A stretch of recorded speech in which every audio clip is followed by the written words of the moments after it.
Aquí estamos para hablar de un caso, de una historia que, como decimos, ha surgido o ha salido a la luz de forma relativamente reciente gracias a un libro de nuestro compañero Carlos Canales, por cierto, hace unos años. Le mandamos un saludo.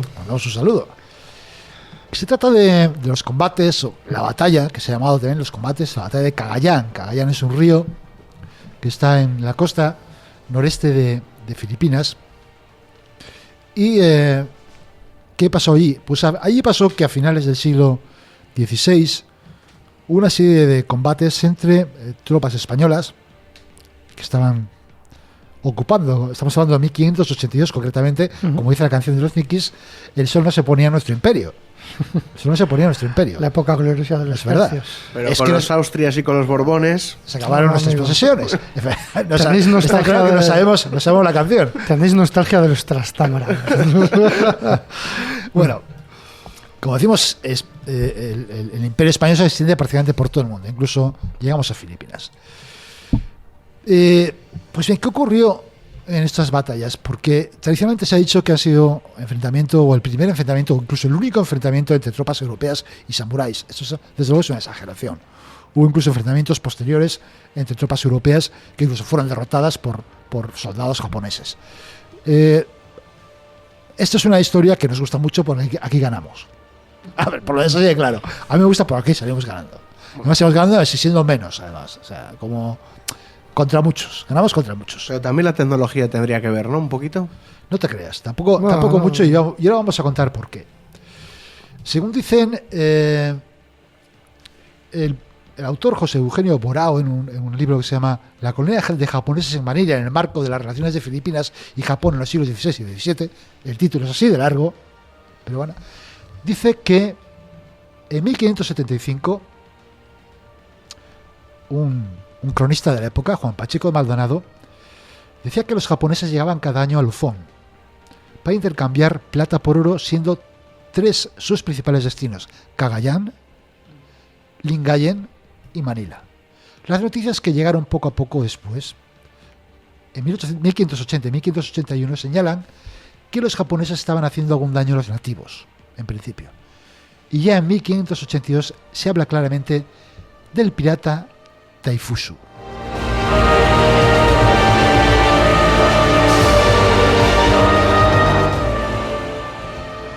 Bien, este pirata Taifusu, del que no está muy claro ese nombre, porque no es un nombre propiamente japonés, ni chino siquiera, se cree que proviene de una deformación de la palabra Taifu o Daifu, que se llama así a los señores feudales en japonés. Pero vamos, digamos que en el fondo lo que se fue un conflicto con una flota pirata. Una flota pirata que aparentemente era de origen japonés, que había llegado al norte de la isla de Luzón, que es la isla donde se desarrollan estos sucesos, con intención de establecerse allí. Como decimos, lo más probable es que este pirata fuera de origen japonés. Tampoco es absolutamente seguro, pero es muy probable. En cualquier caso, las crónicas dicen que era un valiente Japón, literalmente, que después de haber asolado las costas de China, de Corea y de Camboya, llegaba a Filipinas.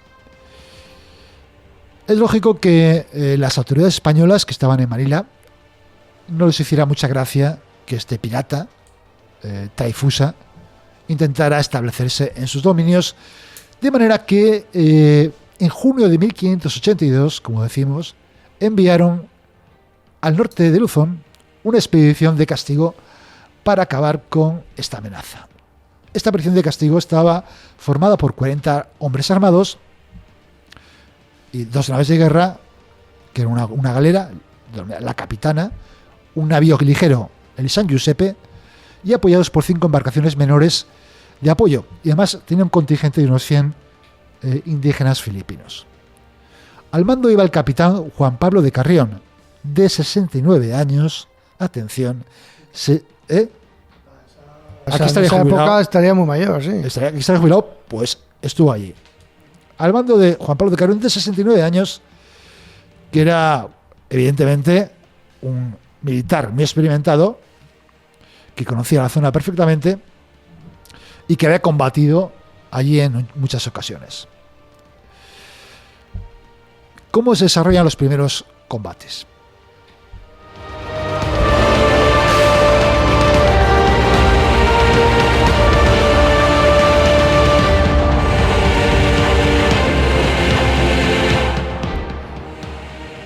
La escuadra que hemos comentado zarpa de Malina, bordea la isla de Luzón y se dirige a la zona de Cagayán, que está, como decimos, en el extremo noroeste. En total, esta expedición tiene 3 choques armados con los piratas. El primero es el más, de menos entidad, que es un champán chino, que es un champán, es una embarcación de 3 palos, con esta vela como de esterilla que tienen los típicos barcos orientales, al que lógicamente con la potencia de la cañonería que lleva la galera, pues la derrotan. El segundo es más serio y es contra un junco japonés, un junco también otro barco típico de la zona. La galera capitana se adelanta para interceptarlo, y a pesar de que este barco japonés era de mayor tamaño y cargaba más combatientes. Alcanzado el junco, la capitana lanza ráfagas de artillería que causan los primeros muertos y heridos entre los tripulantes japoneses, y a continuación engancha el barco para iniciar un abordaje encabezado personalmente por el propio Carrión.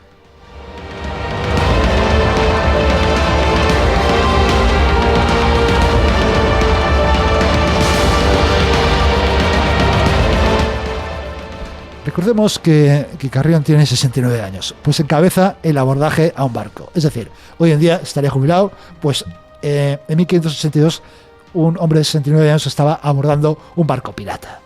Me parece fantástico. Me parece fantástico. A mí no, la seguridad social en aquella época dejaba mucho que desear. Sí. Pues bien, como hemos dicho, los piratas eran superiores, de manera que, y no contaban solo con katanas, además, hemos dicho que eran piratas japoneses en principio, contaban con katanas, efectivamente, pero no solo con katanas, sino también tenían arcabuces. Claro, cuidado, lógico. Tenían arcabuces que habían sido proporcionados por los japoneses, de manera que los piratas abordados consiguen frenar a los españoles y repeler el asalto, hasta el punto de que tienen que los españoles que empezar a retroceder y el combate se empieza a desarrollar en la propia cubierta de la galera.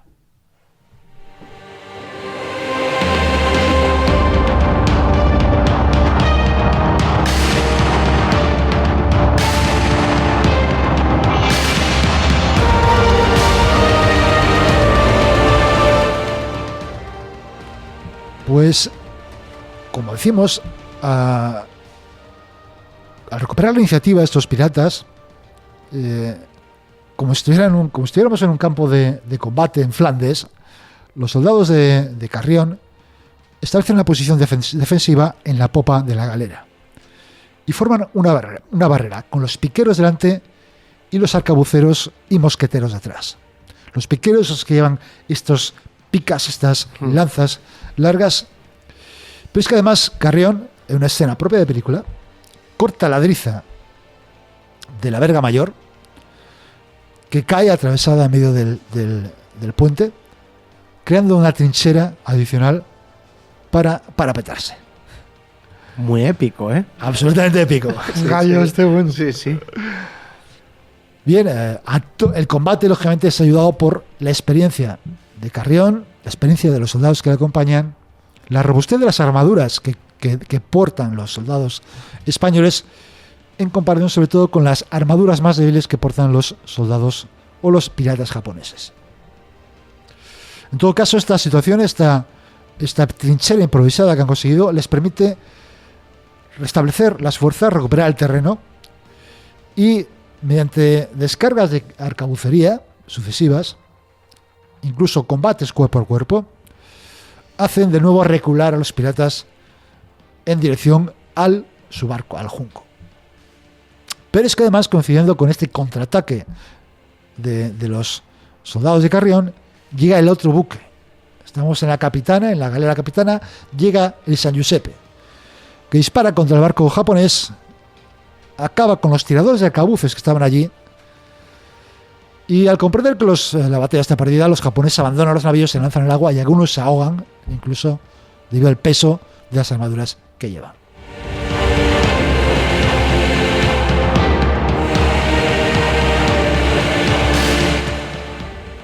La flota de Carrión sigue su camino.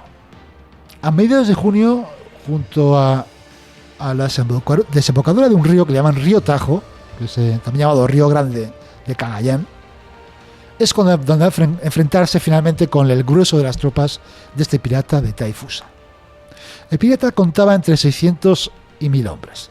Hemos dicho que Carrión cuenta con 40 soldados más los 100 indígenas. Digamos, un combate bastante desproporcionado. El esquema cuenta con 18 buques, 18 barcos, champanes, que hemos dicho antes, barcos estos de vela. Además, dominan, digamos, lo que es la desembocadura del río. De manera que el capitán Carrión, que es un gran estratega, se les arregla para traerlos un río adentro, fuera de las posiciones cómodas en las que están. Los dos contingentes combaten durante horas hasta que los cañones españoles, que eran más potentes y están mejor manejados, permiten imponerse en principio a los japoneses. Hay hasta 200 japoneses que resultan muertos en este intercambio de artillería. Y es que además los españoles desembarcan en un recodo del río, se atrincheran, trasladan las piezas de artillería de la galera a tierra y continúan haciendo fuego.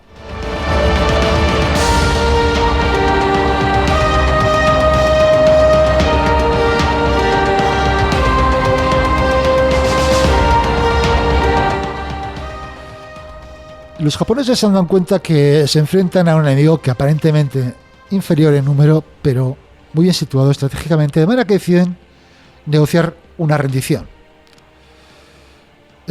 Carrión se niega y a rendirse. También cuadrados, ¿eh? Un militar de 69 años que ha encabezado un abordaje a un barco pirata, que lleva toda su vida peleando, se va a rendir. No, ya, muere, pero me refiero que por mucho que tengas la posición, la superioridad numérica ayuda. No, pues este no, es muy gallo. Muy gallo, dice que les ordena que se larguen, que se marchen. Los piratas, que no las deben tener todas consigo, dicen que vale, que se van, pero se les dan una indemnización en oro por las pérdidas que han tenido. Dice, vale, venga, os dejamos y nos vamos, pero hemos perdido muchos hombres, barcos, si nos dais una indemnización nos vamos. Carrión, os imagina la respuesta. Verde las han segado. Una negativa, ¿no? Absoluta. De manera que los japoneses deciden atacar las posiciones españolas con 600 soldados. Sin embargo, los soldados españoles se van a hacer 40 más esos 100 indígenas que no saben muy bien hasta qué punto combatieron o no, porque las fuentes tampoco son muy claras, resisten los dos primeros asaltos. El último asalto, el tercero, ya es casi la desesperada. Las reservas de pólvora de los dos bandos se han agotado. De verdad que los combates son cuerpo a cuerpo. O sea, imaginaros. Donde se supone que los samuráis tienen que ir por delante. Con la katana, ¿no? Se supone que la katana... El resultado vuelve a ser una victoria española. Los españoles han perdido ya 10 soldados. Pero claro, las bajas japonesas ya a esa altura son mucho mayores. Ahora que existen del... También igual la moral, ¿no? Influiría ahí... Posiblemente. Que hay gente y dices... ¿a qué voy? Que los ataques... Los japoneses... los ataques, como decimos antes, estaban muy bien. La defensa de esos ataques estaba muy bien preparada, con los piqueros, con las picas clavadas delante. Claro. Y que en los primeros ataques los japoneses lo que hacían era coger las picas y quitárselas. De manera que entre ataque y ataque, perdían los tiempo. españoles lo que hacían era cubrirlas de sebo para que resbalaran, no pudieran agarrarlas. O sea, ese tipo de detalles. Ahí está la picaresca española. Ahí está. Bueno, de manera que los japoneses se retiran derrotados. Taifusa, este pirata, opta por retirarse por plegar velas, de irse a otro sitio donde tuviera mejores perspectivas, sus empeños piratísticos, y no se supo nada más de él. Carrión, por su parte, no teniendo bastante con haber derrotado a esta tropa de piratas, decide fundar una ciudad. ¿Por qué no? Ya que hemos llegado aquí, voy a hacer una ciudad y la llama Nueva Segovia. Nueva Palencia, hombre. No, Nueva Segovia tampoco es... Bueno, no está mal, Nueva Segovia. Hay que tener los cuadros también para hacerlo, ¿eh? Realmente, cuando hemos comentado esta historia, hablando de un enfrentamiento entre tropas españolas, incluso tercios, se hablaba de tercios y samuráis, hay que decir que realmente Taifusa, o este llamado Taifusa, y sus hombres realmente eran piratas. Digamos que era la típica flota de los denominados piratas Huaco. ¿Qué eran los piratas Huaco? Los piratas Huaco eran unos piratas denominados así por los chinos. Huaco significa, digamos, malhechores provenientes de Japón, lo que se dice, que estaba compuesto por una tropa muy heterogénea, que podía haber desde desarrapados venidos de no sé dónde hasta Ronin y Seguru, que son los tropas la infantería japonesas. ¿Qué eran los Ronin? Los Ronin son los samuráis que han perdido, digamos, un samurái es un Ronin al servicio de un señor feudal. Cuando el señor feudal cae en desgracia o muere o pierde la batalla, el Ronin se queda sin empleo. Se queda sin empleo. Y los Ronin sin empleo pues tienen que buscarse la vida. Y una manera de buscarse la vida era muchas veces entrar en este negocio de la piratería, que tampoco estaba muy claro lo que era piratería y lo que era comercio. Porque muchas veces se entremezclaba. A veces comerciaban y a veces pirateaban. A veces te iban y vendían algo y luego te lo robaban o te atacaban un barco por el camino. Es decir, era algo muy confuso. Con lo cual, hablar de una lucha, esto es un poco de búnker, es decir, estamos haciendo un poco de búnker, hablar de una lucha realmente entre tropas, digamos, profesionales, como eran los soldados españoles, contra tropas profesionales japonesas, no es exactamente así.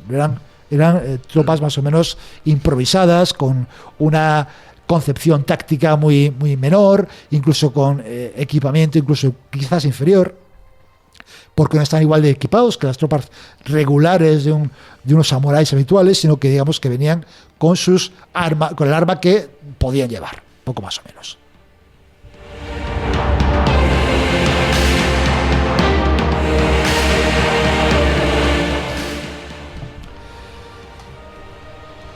No obstante, hay que tener en cuenta otra cosa. Estamos hablando de un combate que una desventaja numérica abismal.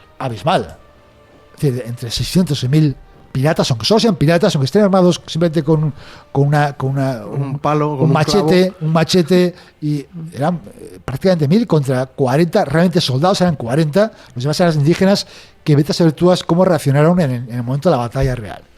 De verdad que no se puede, en absoluto, con eso no queremos decir, al decir que no eran realmente samuráis, no estamos desmereciendo la hazaña de estos soldados españoles, que por otro lado, los soldados españoles en aquella época sin duda eran los más temidos del mundo.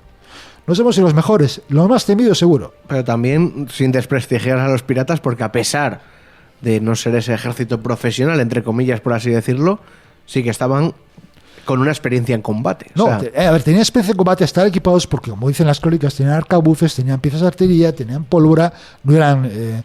incluso dicen que los soldados españoles recogieron en la huida de esos japoneses pues corazas, armaduras, katanas propias de los Ronin, estos samuráis venidos, caídos en desgracia. Es decir, que realmente sí que hubo un cierto enfrentamiento de una cierta enfrentamiento entre técnicas occidentales y técnicas orientales. Pero ya digo, negar la capacidad de los soldados españoles de la época pues sería absurdo, cuando estaban peleando, guerreando y ganando batallas en prácticamente todos los continentes del mundo y de norte a sur. O sea, eso es así.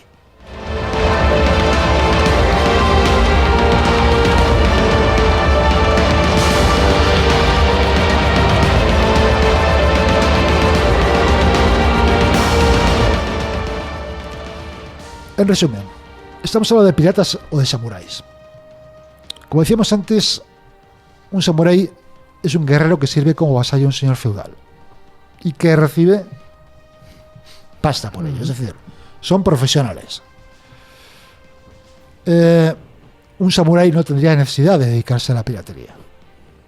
Sin embargo, como decimos, se trata de un ronin, sin señor feudal al que servir, sí que cabe la posibilidad de que se dedicara a la piratería. De manera que, a cierto punto, podemos entender que sí que puede darse estas situaciones. Porque además hay que tener en cuenta otra cosa. Estamos hablando del siglo XVI, que estamos en la plena época Sengoku, según los japoneses. La época Sengoku fue prácticamente 100 años en que Japón fue un auténtico guirigay. No hubo un poder imperial central, ni siquiera un poder de los shogun, de los señores más poderosos. Estaban en guerra entre ellos, ¿no? Estaban constantemente en guerra, estuvieron 100 años en guerra. De manera que era muy habitual que samuráis perdieran o cayeran en desgracia por la pérdida del poder del señor al que servían, se encontraran sin trabajo y tuvieran que buscarse la vida por toda Asia guerreando y dedicarse a la delincuencia. ¿Qué porcentaje de antiguos samuráis o de ronin había en esas tropas de piratas que combatieron en Cagayán? No se puede saber. Las fuentes no lo dicen, es difícil de saber. ¿Qué hubiera pasado? ¿Qué hubiera pasado si hubiera habido muchos más, si fueran grandes tropas de ronin, estos contingentes de piratas? Tampoco lo sabemos. En todo caso, los combates de Cagayán, podemos hablar de una batalla de Cagayán, puedes hablar de algo épico, o fue simplemente una escaramuza. Lo cierto es que si nos guiamos por los relatos, incluso el que he hecho yo hoy, que no deja de ser un relato épico, de un incidente épico, pero al nivel o en el marco de un conflicto, no deja de ser una escaramuza, con muy poca repercusión estratégica, muy poca. De hecho, las fuentes japonesas no lo recogen. También puede ser, es decir, ¿por qué? Porque realmente las fuentes japonesas, por lo que ocurría en un grupo de piratas, no tenían ninguna repercusión. No había, digamos, una intención de un gobierno japonés a intentar conquistar nuestro territorio. No eran un grupo de piratas que intentaban buscarse la vida. De manera que desde ese punto de vista a los japoneses es una historia que les pareció, ni siquiera les pareció reseñable. Desde el punto de vista español hay que tener en cuenta que los españoles recogíamos todo. O sea, se recogía todo lo que ocurría en todas las colonias o todos los territorios que estábamos ocupando. De manera que es lógico que este suceso acabara recogido en las crónicas. Pero tampoco se le dio excesiva importancia. Porque además no se involucró un gran número de tropas, aunque para el lugar donde estaba no era diseñable, pero no se involucró un gran número de tropas. Otra cosa que podemos plantear es esas cosas que se dicen un what if. ¿Qué hubiera pasado si? ¿Qué hubiera pasado si se enfrentan tropas de los tercios españoles de 1582 con tropas de verdaderos samuráis? ¿Qué hubiera pasado? O con Darth Vader. O con Darth Vader. Ya puestos. Pues no lo sabemos. Y hubo un programa, ¿no?, que hacía eso, el guerrero más letal, que enfrentaba cosas así. ¿Qué habría pasado? Curioso, uno puede bucear por internet. Hay muchas referencias a comparaciones entre una espada toledana del siglo XVI y una katana de la misma época. ¿Y qué? Son dos armas distintas. Pero hay esa comparación, ¿no? Sí, hay comparación. ¿Y qué dicen? Pues que depende mucho, sobre todo, de que la use. Sobre todo de que la use. ¿Por qué? Porque una katana es un arma sobre todo para dar tajos. Para dar... punzada, no atravesar. No atravesar directamente. No atravesar sobre todo, sino sobre todo se maneja con dos manos, de manera que tienes menos alcance. Una espada primero es más pesada, tiene más alcance porque la manejas con una mano, de manera que puedes alcanzar una estocada mortal de forma más fácil, de manera que seguramente dependería de la habilidad y de la capacidad de cada combatiente. En cuanto a estrategia y táctica, posiblemente estarían bastante igualados. Posiblemente habría diferencia, o la mayor diferencia, según dicen, la capacidad o la utilización de las tropas occidentales, da igual que sean españolas, portuguesas, de artillería. Los japoneses han llegado a utilizar arcabuces y digamos, armas de fuego cortas o ligeras, pero la artillería no había llegado a implantarse. Y lógicamente en un combate de gran magnitud, en una gran llanura, imaginemos, ¿no? Sí. Pues una especie de artillería ha marcado una diferencia significativa. Pero eso lo dejamos para estas elucubraciones. Y antes que se me olvide, hay un cómic que trata de esta batalla, ni siquiera recuerdo, lo tenía apuntado y se me ha olvidado el nombre de este cómic, pero cualquiera que esté interesado, que busque combate de Cagayán cómic en Google, y el señor Google le dirá mucho mejor que yo de qué se trata.